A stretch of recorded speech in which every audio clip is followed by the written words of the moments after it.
Hi hello welcome to my channel explore with Sriram.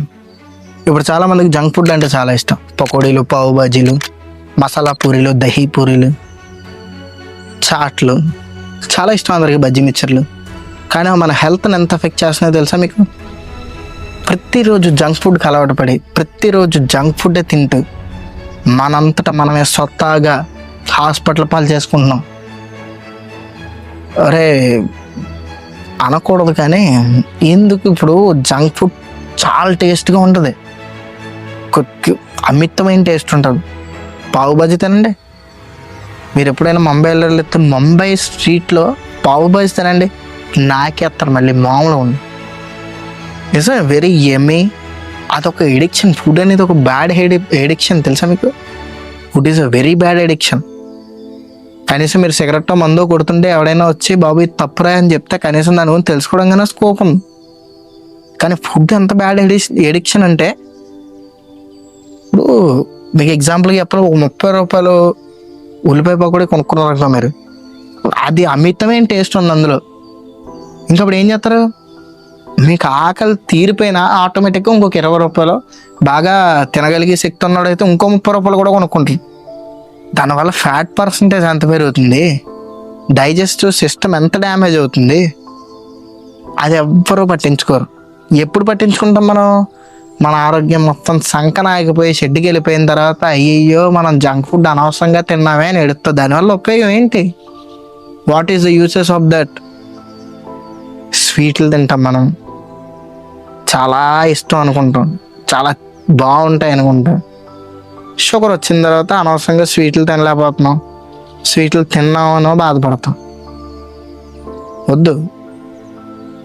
కొంతమంది ఏమంటారా, బొక్క వయసు ఉన్నప్పుడు తినకపోతే ఇప్పుడు ఇంకెప్పుడు తింటాను, అరిగే వయసులో తినకపోతే. అరిగే వయసులో జాగ్రత్తగా ఆచితూచి తింటేనేనా కొంచెం ఏజ్ బార్ అయిన తర్వాత మనం ఎవరి మీద ఆధారపడకుండా కొంచెం మన డైజెస్టివ్ సిస్టమ్ అది ప్రాపర్గా పనిచేస్తూ కొంచెం హెల్త్ స్టేట్కి చాలా దగ్గరలో ఉంటాం. అలా కాదని నా ఇష్టం వచ్చినట్టు నేను తింటాను, నా బాడీ చాలా స్ట్రాంగ్ అనుకుంటే ఫస్ట్ సంకనాకపోయేది అలా అనుకునేవాడే. నా మాటిని 2025 వచ్చేసింది. ఇప్పుడు హెల్త్ కండిషన్ నాకు తెలిసినంత వరకు చాలా దెబ్బతింది చాలామందికి. సో వీలైనంత వరకు హెల్తీ ఫుడ్ కన్జ్యూమ్ చేయండి. మరీ మంచిది జిమ్కి వెళ్ళండి, అంతేగాని జంక్ ఫుడ్ టేస్ట్ బాగుందని ఎక్కువ ప్రిఫర్ చేయకండి. ఆ ఆయిల్ అనేది హోటల్ వలన మనం తప్పట్లేదు, ఎందుకంటే వాళ్ళు 100 మందికి వండాలన్నప్పుడు మనిషికి ఒక్కసారి వండలేరుగా, 100 సార్లు ఎవరు పని చేయలేరు ఒకసారి చేసే పని. కానీ అక్కడ కొనుక్కుంటున్న మీదే తప్పు, వాళ్ళది తప్పు కాదు.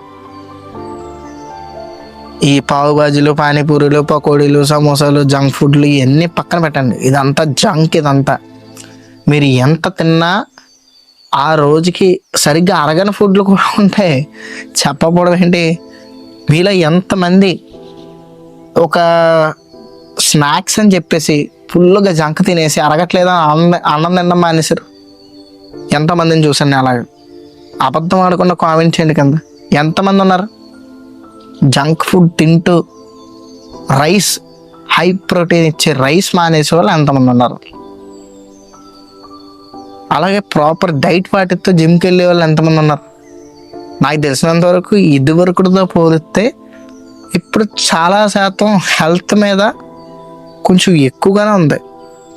ఎంత ఎక్కువ శాతం ఉందో అంతే ఎక్కువ శాతం ఉంది జంక్ ఫుడ్ మీద ఈ తిని ఉండేవాళ్ళు కూడా. సో ఇకనైనా జంక్ ఫుడ్ మాని హెల్తీ ఫుడ్కి మారండి. హెల్తీ ఫుడ్ వైపు రండి. జంక్ ఫుడ్ లైఫ్ స్టైల్ వదిలేయండి. మన చేతులారా మనమే హాస్పిటల్ పాలు చేసుకుంటున్నాం మన ఆరోగ్యాన్ని, గుర్తుపెట్టుకోండి. ఏ యూసేజ్ ఉండదు. So please avoid junk food. Let be convert into healthy life style. Healthy life స్టైల్కి రండి. మీ ఆరోగ్యాన్ని మీరే చేతులారా చెడదొబ్బుకోకండి. హెల్తీ లైఫ్ స్టైల్కి రండి. మీరు ఈ 2025 నుంచి 2026 లోపల మీ ఆరోగ్యాన్ని అంతా బాగు చేసుకొని మంచి లైఫ్ స్టైల్ లీడ్ చేస్తారని మనస్ఫూర్తిగా కోరుకుంటున్నాను. ఈ వీడియో మీకు ఏమైనా ఇన్ఫర్మేషన్గా అనిపిస్తే లైక్ చేసి, షేర్ చేసి, కామెంట్ చేయండి. అదేవిధంగా ఈ ఛానల్కి ఈ 1 year ఎండ్ అయ్యే లోపల ఒక 50K సబ్స్క్రైబర్స్ అన్న టార్గెట్ పెట్టుకున్నాను. ఇలాగా వీడియోస్ అనేవి కంటిన్యూగా మిమ్మల్ని అప్రోచ్ అవుతూనే ఉంటాయి. సో ఛానల్ని కొంచెం సబ్స్క్రైబ్ చేసుకోండి. Thank you for watching. Bye bye.